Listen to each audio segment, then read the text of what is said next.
We need peace, we choose freedom. We need peace, we choose freedom.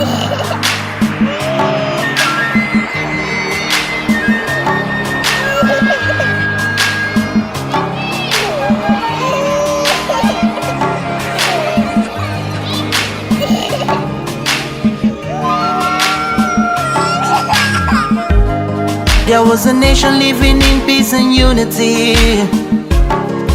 Hey, they are people with love and harmony. Oh, yeah. They saw greatness rise up to its purity. With another people of different culture, a dear heritage, bias and oppressive.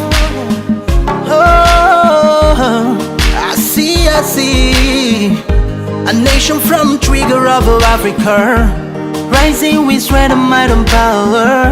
In due time, nobody gonna praise us. Rather, you all gonna embrace her. With your flag, with your flag, with your flag, with your flag. Oh yeah. Let the tears of our mothers who lost their children be heard. Let the blood of our heroes speak from now till forever. Let the whole wide world know Biafra is our home. Oh yeah, Biafra is our home. Oh, it's my home. Yeah, Biafra is our home. I reminisce way back 1967. Death toll and the blood couldn't count them even. Mama screaming, child squealing, pops on the ground. 2.5 years, over 3 million's gone. Why? Cause we asked for our freedom, and we're going back to our sovereign kingdom. They shut us down when we cried, the world said nothing. Sitting back in the crib, watching our suffering. Should I talk about the planes dropping shells like rain? Suka had the first taste of our heroes' blood. Abagana Zobunigwe was stronger than flood, but the juke is too strong and fought them off on the chart. Thought the bloodshed's gone, then it came again. 216 and the massacre, it started again. Too bloody now, I couldn't cry tears. Blood dripping down my eyes, water in my vein. We died trying to fight the cause and we're trying to break him. It's our freedom, but the world was against us. Wave your flag over Africa. Welcome people of Biafra. Wave your flag over all the world. See those people of Zion is here. It is a nation that the Lord has chosen for the people of Zion. It is a nation that the Lord has chosen for the people of Zion. We need peace, we choose freedom. We need peace, we choose freedom. Hey. Let the tears of our mothers who lost their children be heard. Let the blood of our heroes speak from now till forever. Let the whole wide world know Biafra is our home.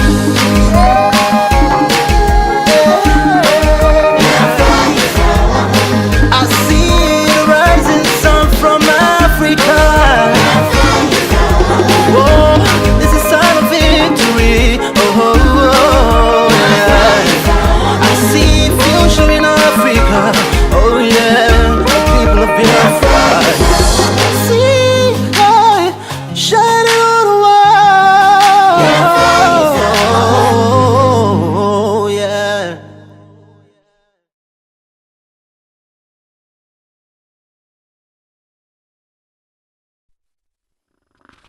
We're continuing then on part 5 of the booklet Biafra, the Case for Independence. In this part, we'll be discussing the Aburi. Aburi was 4th and 5th of January 1967. In an attempt to find a solution to Nigeria's problem, yet nevertheless preserve Nigerian unity, the Supreme Military Council met at Aburi, Ghana, on the 4th and 5th of January 1967. The principal objectives of this meeting were threefold. Firstly, to review questions concerning the organization of the Nigerian Army and the implementation of the 9th of August agreement in respect to the dispersal of Army personnel. Secondly, to discuss the resumption of the ad hoc Constitutional Conference and the acceptance of the unanimous recommendations in September 1966. Thirdly, to discuss the problems of replaced persons. It was obvious that any discussion on the organization of the Nigerian Army would necessarily include the question of the structure of government in the immediate future, as the government was, in fact, a military one. Indeed, one of the first matters to be discussed was the question of the recognition of Lieutenant Colonel Gowon as Supreme Commander. Lieutenant Colonel Ojukwu's view was clearly and forcefully expressed. Quote, "How can you ride above people's heads and sit in Lagos purely because you are at the head of a group who have their fingers poised on the trigger? If you do it, you remain forever a living example of that indiscipline which we want to get rid of, because tomorrow the corporal would think that because he has his finger on the trigger, he would just take over the company from the major commanding the company, and so on." I knew then that we were heading for something terrible. Despite that, and by force of circumstance, we did talk on the telephone. I think twice. You brought up the question of Supreme Commander, and I made quite plain my objections. But despite those objections, you announced yourself as the Supreme Commander. Now, Supreme Commander, by virtue of the fact that you head or that you are acceptable to people who have mutinied against their commander, kidnapped him, taken him away by virtue of the support of officers and men who have in the dead of the night murdered their brother officers, by virtue of the fact that you sit at the head of a group who had turned their brother officers from the eastern Nigerian region out of the barracks which they shared. I said then, and have continued to say, that in the interest of peace, I will cooperate with you to stop the fighting, to stop the killing, but I would not recognize. I would not recognize because, as I've said, we have a Supreme Commander who is missing. Lieutenant Colonel David Ejo, Military Governor, Midwest, added, and I quote, "I believe that before you go on to give your solutions, we must examine certain principles which are going to govern us. I agree we should not go too far into history, but there is one valid point which must be considered, and that is the coups we have had so far.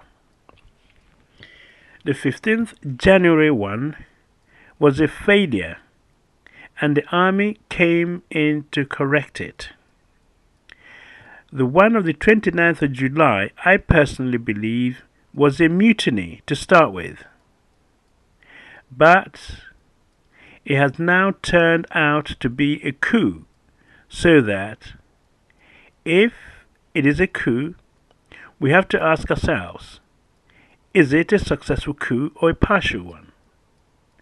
I believe it to be a partial one.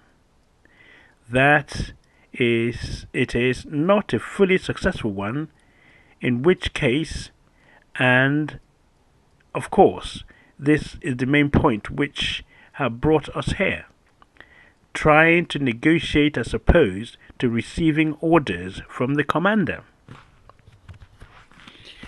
Now, on the question of government, there was general agreement that association between the regions should be solely on the highest level, i.e. between the representatives on the Supreme Military Council. Lieutenant Colonel Ojukwu of the East then went on to say, quote, "For these basic reasons, the separation of the forces, the separation of population, is in all sincerity in order to avoid further friction and further killing. I do submit that the only realistic form of government today, until tempers can cool, is such that will move peoples slightly apart, and a government that controls the various entities through people of their areas. It is better that we move slightly apart and survive. It is much worse that we move close and perish in the collision.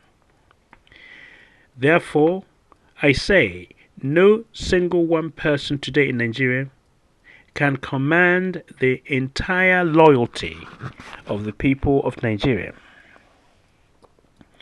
And it is that makes me say that Nigeria-wide contact should be at the highest possible level until such a time as tempers have cooled and passions have calmed down.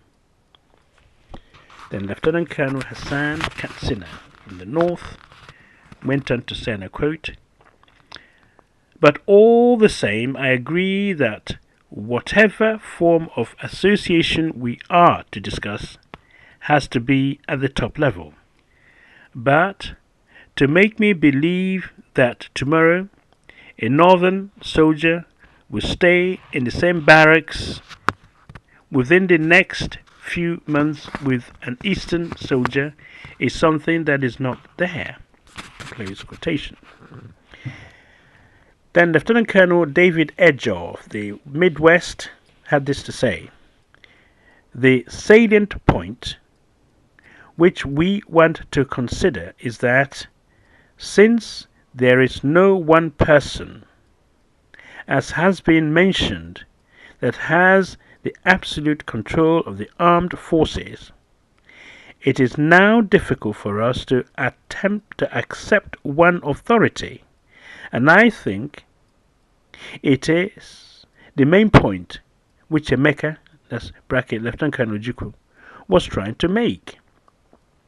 Now, with this progression from our federal setup, it only means that we have to look very closely into the central powers which are supposed to be those of the Supreme Commander, and see how best we can limit these in such a way that the actions are acceptable to the various regions. And Lieutenant Colonel Robert Adebayo, the Western region, had this to say: "I agree entirely with Emeka, Hassan and David. I think that on the government side, it would be simpler if we can restore the confidence of the population, which we have not got at the moment. Even in the West, people are still afraid. The Yorubas are afraid in the West of moving around with the northern troops because they felt, well, they may have done similar, they have done something to the Easterners. Maybe it would be their turn next. But I think we should revert to what the country was as at 14th of January 1966. That is complete regional autonomy. The result of these clearly expressed views was paragraphs 1A and paragraphs 3, which I'm going to state, of the statement issued by the Supreme Military Council.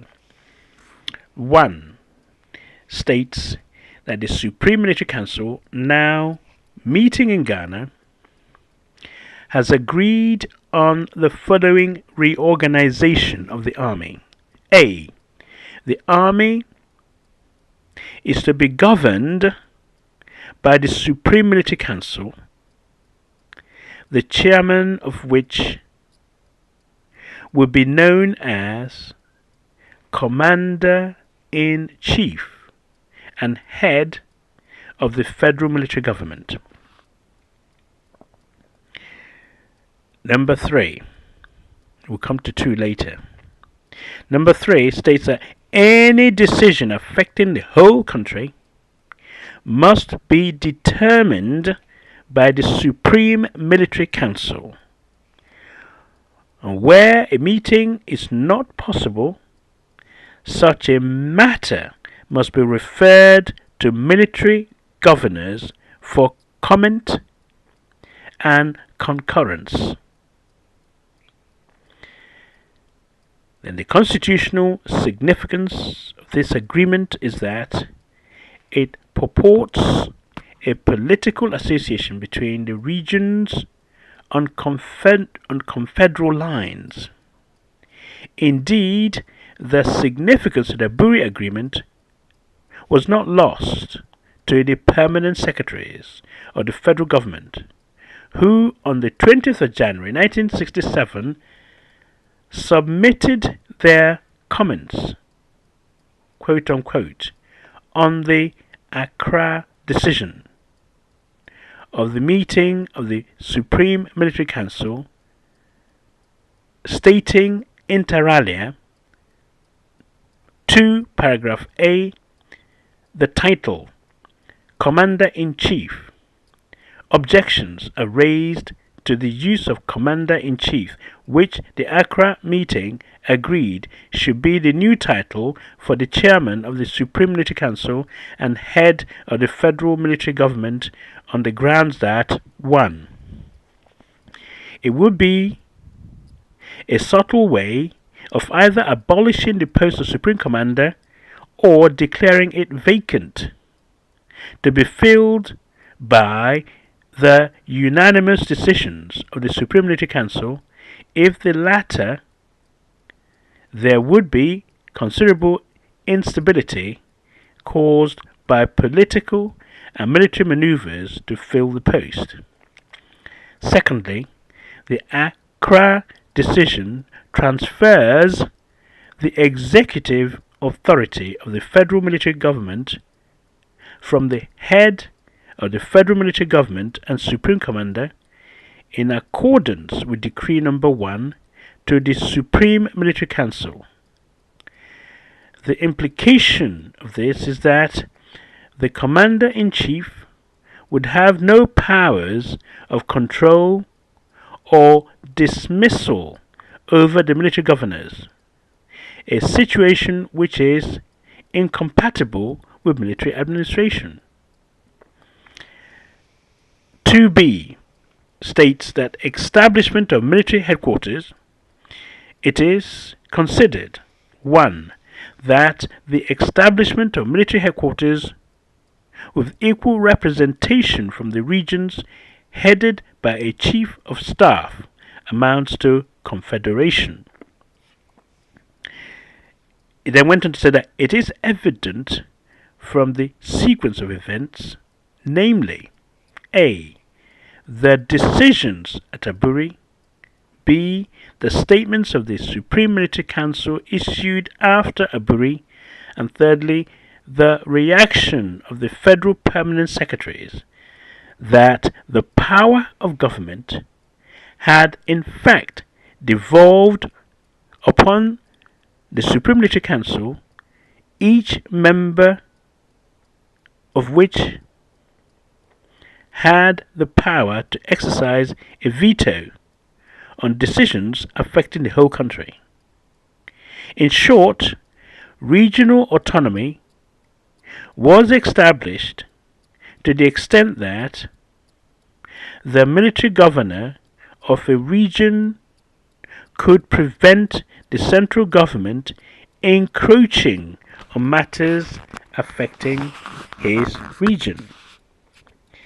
It is also clearly established that Lieutenant Colonel Gowon was not recognized as Supreme Commander by the Supreme Military Council. Amongst the other decisions arrived at by the Supreme Military Council were A.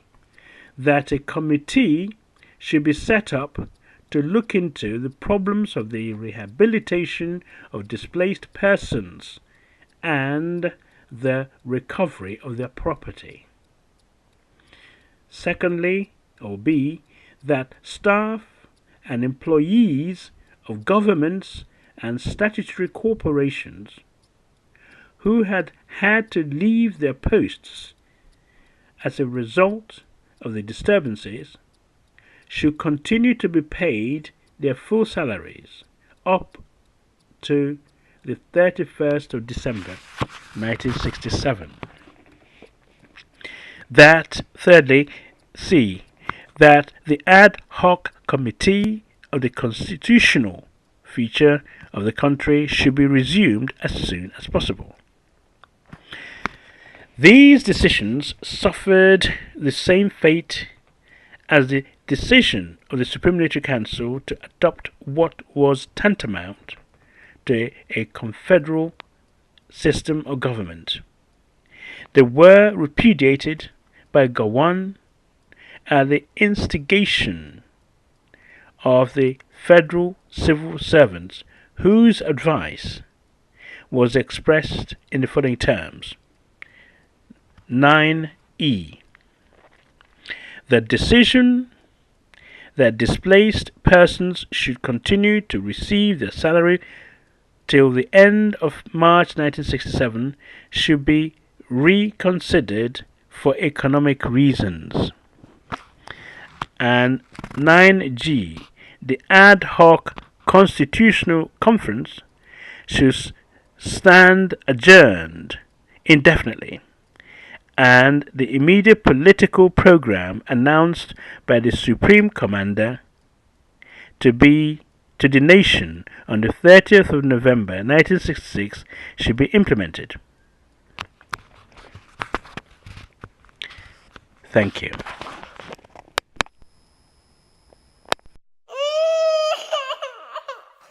We need peace, we choose freedom.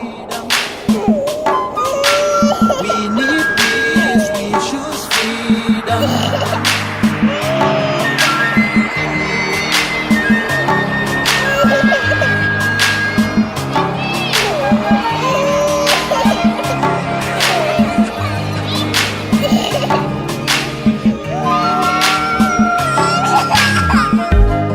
There was a nation living in peace and unity.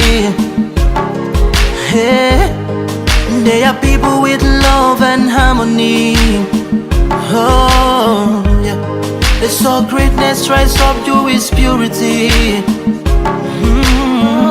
With another people of different culture, a different heritage, bias and oppressive. Oh, I see. A nation from trigger of Africa, rising with strength and might and power. In due time, nobody gonna praise us. Rather, you all gonna embrace her. With your flag, with your flag, with your flag, with your flag. Oh yeah. Let the tears of our mothers who lost their children be heard. Let the blood of our heroes speak from now till forever. Let the whole wide world know Biafra is our home. Oh yeah, Biafra is our home. Oh, it's my home. Yeah, Biafra is our I reminisce way back 1967. Death toll on the blood couldn't count them even. Mama screaming, child squealing, pops on the ground. 2.5 years, over 3 million's gone. Why? Cause we asked for our freedom, and we're going back to our sovereign kingdom. They shut us down when we cried, the world said nothing. Sitting back in the crib, watching our suffering. Should I talk about the planes dropping shells like rain? Suka had the first taste of our heroes' blood. Abagana Zobunigwe was stronger than flood, but the juke is too strong and fought them off on the chart. Thought the bloodshed's gone, then it came again. 216 and the massacre, it started again. So bloody now, I couldn't cry tears. Blood dripping down my eyes, water in my vein. We died trying to fight the cause and we're trying to break him. It's our freedom, but the world was against us. Wave your flag over Africa. Welcome people of Biafra. Wave your flag over all the world. See those people of Zion is here. It is a nation that the Lord has chosen for the people of Zion. It is a nation that the Lord has chosen for the people of Zion. We need peace, we choose freedom. We need peace, we choose freedom. Hey. Let the tears of our mothers who lost their children be heard. Let the blood of our heroes speak from now till forever. Let the whole wide world know Biafra is our home.